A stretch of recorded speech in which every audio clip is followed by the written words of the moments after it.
As I mentioned before, the elderly tend to be one of the highest risk groups for heat illness, and we see that in the data on this slide.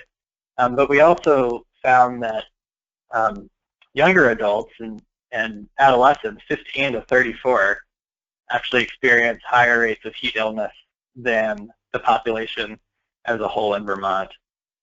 We can only speculate at why that might be, but some of those reasons could just be that it's a very active age group that spends a lot of time outside, potentially in very exertive activities. This group might not be that prone to change their behaviors on hot days, so potentially could suffer more by trying to maintain a high activity level on hot days.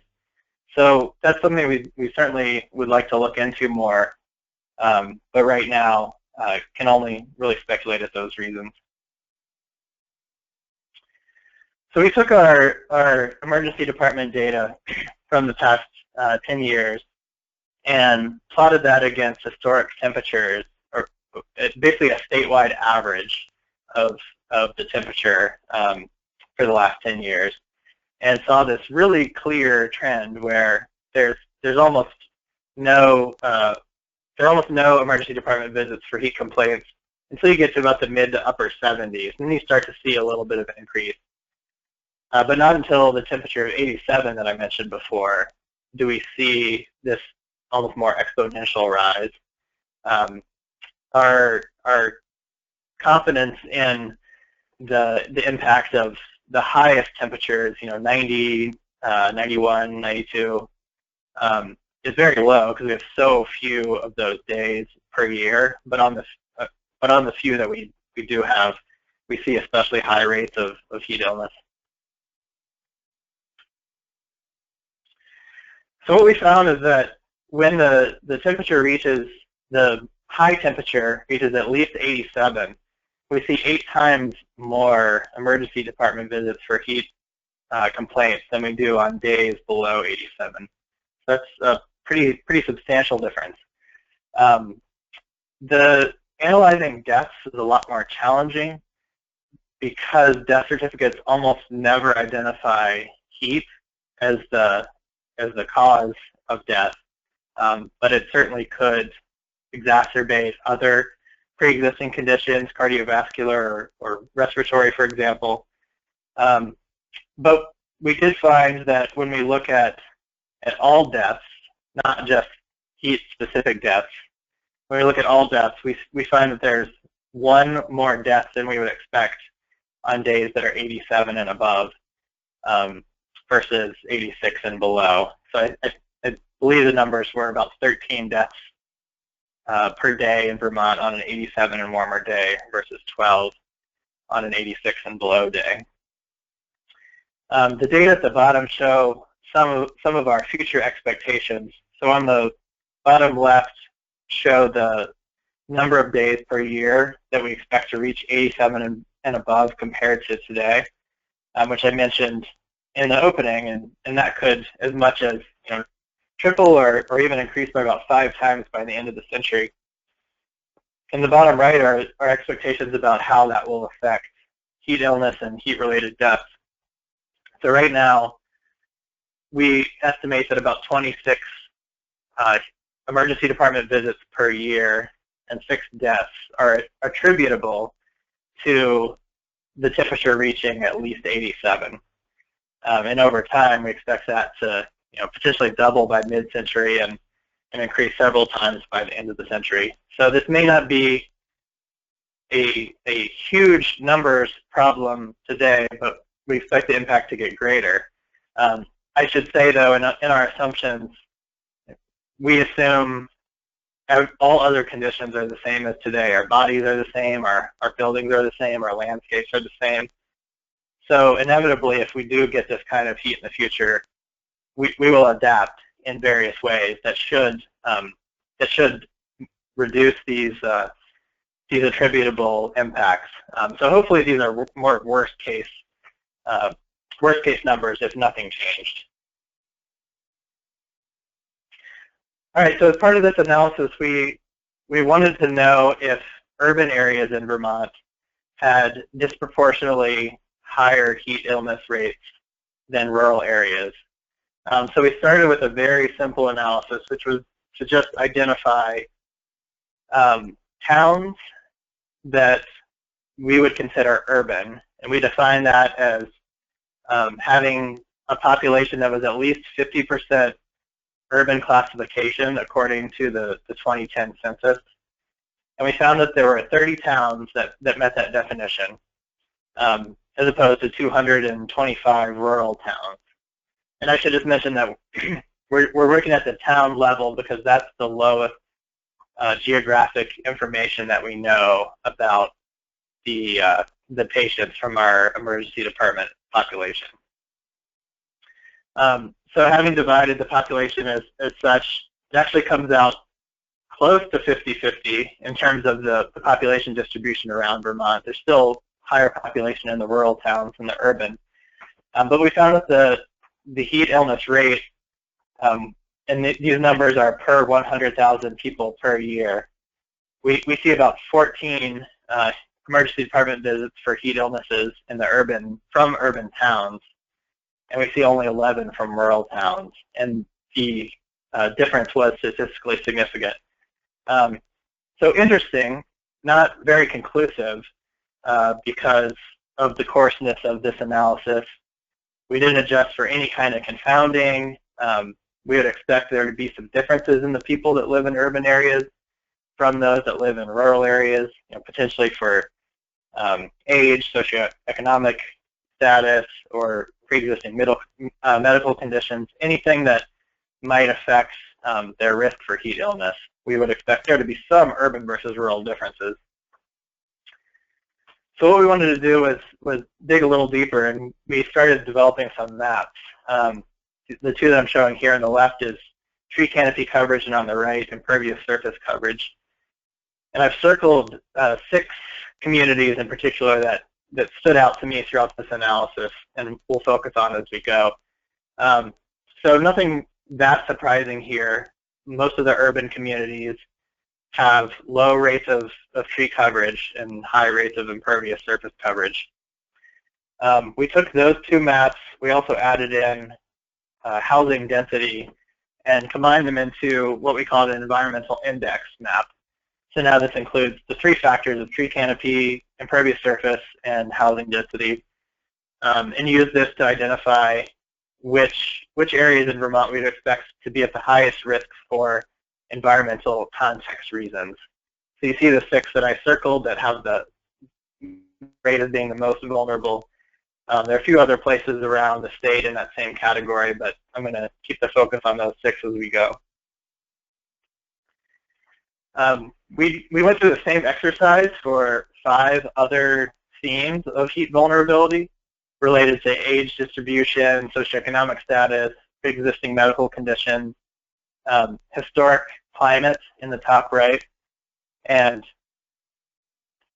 historic rates of heat emergency visits in the bottom right. You can see that the last couple maps are a lot less specific than the first couple, mainly because we don't have enough data to drill down to the town level. So a lot of these last few maps are at the county level, like with heat emergencies. But you can still see from the few areas in the state that we could break out a specific town's rate from the surrounding county. Some of these same urban areas really elevate. That's more clear in this last map, which is our composite of all of those 6 themes, and you can see all of the layers on the right. There's a lot of data in these last couple slides. I'm happy to go back to any of this in the discussion, and I should also mention that these maps we'll be putting online in an ArcGIS online format, hopefully in the next month or 2. So the 6 towns are again circled here on our overall heat vulnerability index map, which all show up as being at significantly higher risk than their surrounding areas. Burlington's a little bit of an outlier, which I'll get into more in a minute. In relation to its surrounds, which are very low risk, we would rate Burlington as being medium risk, whereas most of these other towns that I've been talking about, we have put in the highest risk category. It was interesting too as we did this, just as an aside, the northeast corner, which is sort of our coldest, most rural part of the state, rated as having some of the highest heat risk, which of course raised a lot of question marks. But historically, that's where the highest rates of heat illness have been. It also tends to be an older population, lower socioeconomic status, more pre-existing medical conditions. And we started to speculate that potentially the colder historic climate there could actually have a negative impact on them in hot summers, as their bodies might be less physiologically acclimated to hot temperatures, and they may be less likely to have air conditioning or other means of dealing with the hot temperatures. So we saw this interesting pattern of almost an inverse relationship between the historic climate by county and the historic rate of heat-related illness. All right, so then the last piece of this that I want to mention is a thermal analysis that we developed using Landsat 8 data. So we wanted to be able to answer the question of, are these urban areas truly hotter than their rural surrounds? We know they're more urban by all the different ways that we consider them urban, but we don't actually know if they're hotter. So this gets us to that next part of the question. So we took 4 different Landsat 8 images and basically averaged across them, and used the thermal band data from those images to calculate surface temperatures. And what we did was, you can see on here, sorry, this might not show up that well because I think the outer area is a little light, but we outlined the urban clusters according to census definitions of urban clusters, and then did 5-mile buffers around those clusters to isolate the surrounding rural areas. So anything within 5 miles that wasn't in another urban cluster, we considered a rural match to each urban cluster. So we have 18 urban clusters, and we have 18 rural buffers around each of those urban clusters. So what we found when we compared the surface difference between the urban cluster and the rural surrounds is that the urban surface temperature was on average 3.9 degrees warmer than the rural surrounds. And I should mention again that that's surface temperature. So that's, building surfaces, ground surface. That's not the ambient temperature that we feel while walking down the sidewalk. There's a lot of other work that's got to go into converting that to an ambient temperature, which we didn't really have the resources to follow through with. So that's one of the questions that we still have moving forward is, how does that difference in surface temperature relate to the temperature that we feel on our going about our business during the day? One thing that we did, and again with a very small sample size, we only have 18 of these urban clusters, is by cluster we compared the temperature difference between the urban area and the rural area with some other metrics. And we found really strong relationships between that difference and the difference in tree canopy between the urban area and the rural area, the amount of impervious surface in the urban area, and the density of housing in the urban area. We didn't find a strong relationship between the size of the urban area. I mean, there's a weak relationship there, but that wasn't as big of a factor as these other environmental characteristics. Another thing I should point out is that when we looked at the relationship between the temperature differences and the heat-related illness differences between these clusters, we didn't find any relationship. And that's certainly a red flag in this analysis. With the caveats that, again, we only have 18 urban clusters that we're looking at, and it's really impossible for us to isolate those heat illness cases to just the urban areas of what we're calling urban towns. We only know their locations at the town level, and so each of these urban towns has urban areas and rural areas within it. And we have no way of knowing with our current data whether these people were located in the urban areas of the urban towns or the rural areas of the urban towns. So until we can sort that out, it makes that comparison a little challenging to conduct and defend. So finally, we used all of those data to recalculate our urban versus rural heat illness rates. And now you can see in the map, everything that's gray, we've basically excluded from this analysis. We're just looking at the urban towns that we were previously considering compared to only the rural towns that surround those urban areas. So the difference shrunk a little bit between the heat illness rate for urban versus rural. It's not statistically significantly different anymore.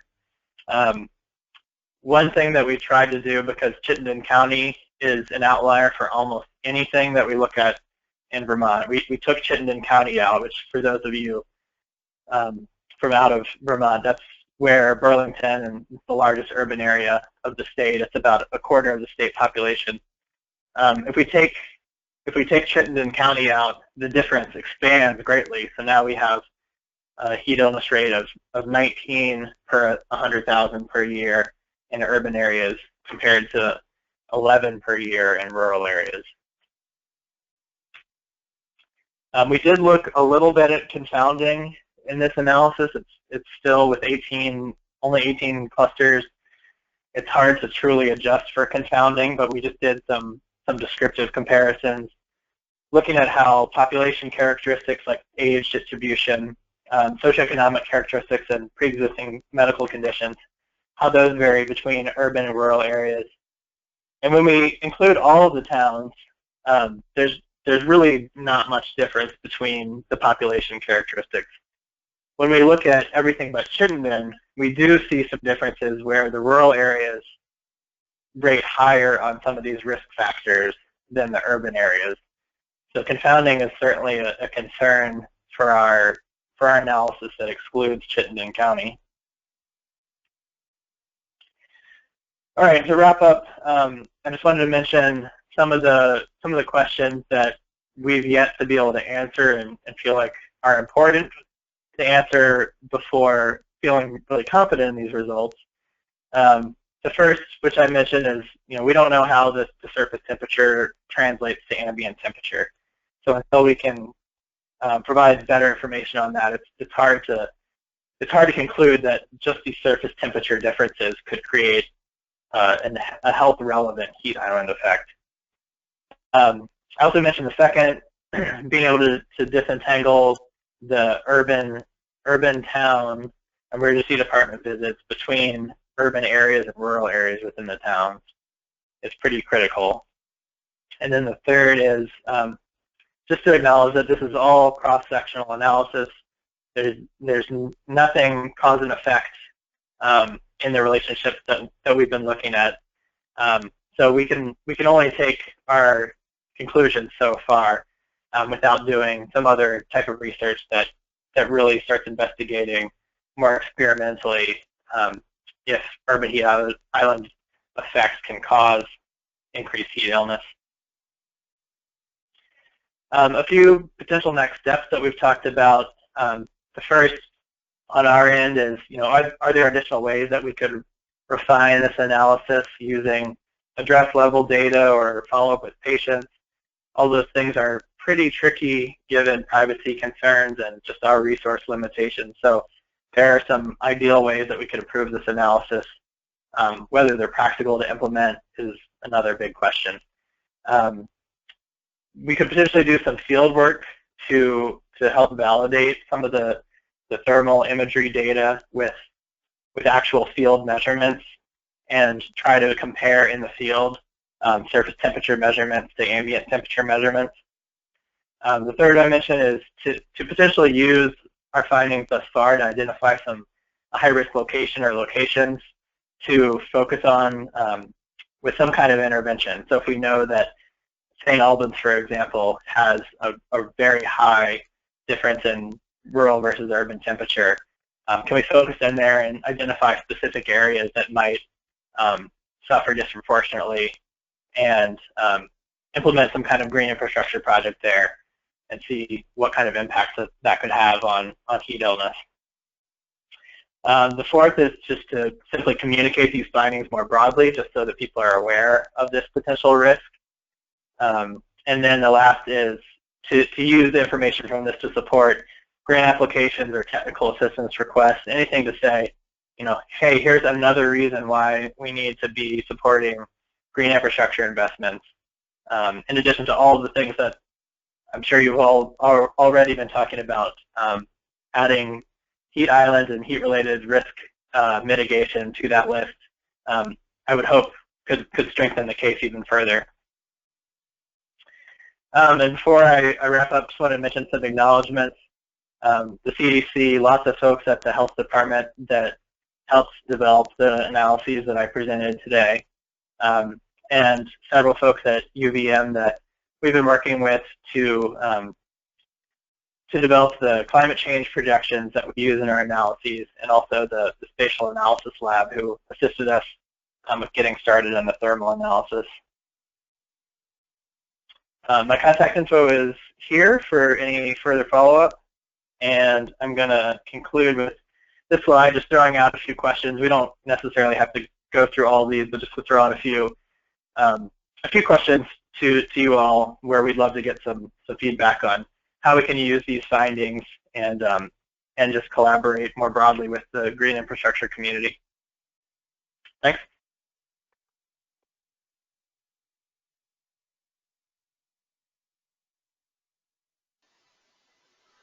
Grant, are you there and want to?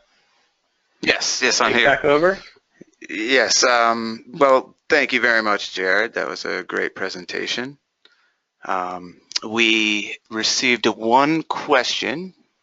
Eric Howe from the Lake Champlain Basin Program is asking if we have a ballpark estimate of percentage of GSI needed to significantly reduce heat island factors within an area. Yeah, that's a great question. I mean, we definitely don't right now. I think there are almost some preliminary questions that would need to be answered first, because that's assuming that there are heat islands, which it seems like there may be, and then we would need to know better about the mitigating potential of different green infrastructure features. So that's a great question. That sounds like one that would take a lot of work to answer, and I think if we were to do some kind of a small area pilot project, those are the kinds of questions that would probably need to be answered to move forward with something like that. So I certainly love to see those questions answered at least on a smaller kind of pilot level. Yeah, that seems like it would go really well with your second question that you offered in the remaining questions section, about whether or not heat illness is recorded at a higher rate in urban areas rather than in rural areas within an urban town. As far as a smaller study to get some of that more detailed information. Right. Yep. Yeah, I mean, if we could even on one town focus more on the historic cases there, that would help. Even if we can't do that at a statewide level. Yeah, we just have lots of limitations to getting that kind of individual level data. So again, ideally that is something we would do, but I'm not confident that we can do that in the near term. Okay.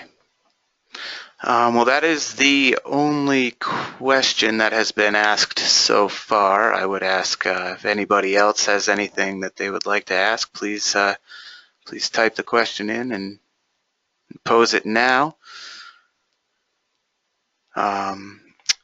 Other than that, again, I'd like to thank you, Jared, for presenting today and sharing all this information.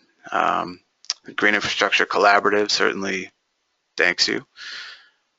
And yeah, I suppose that would be great. Thanks for everybody for attending. Yeah, thanks, Grant, and thanks everyone for listening. And please, I put my contact information back up. Please let me know if you have any follow-up questions. Eric, if you want to chat further about your question, I'd be more than happy to. So yeah, I'd love to get any kind of feedback on just what you think about our analysis or ways that we could collaborate. I've been trying to throw this Vermont urban heat island risk out in conversation just to see how people react to it, because it seems a little unbelievable on the surface compared to heat island impacts and certainly much more urban places like New York or Boston. But our data seem to show that there could be an effect here, and if you feel strongly yes or no that there's reality behind that, then I would love to hear that. Alrighty. Well, thank you to everyone again, and this will conclude our webinar presentation for today.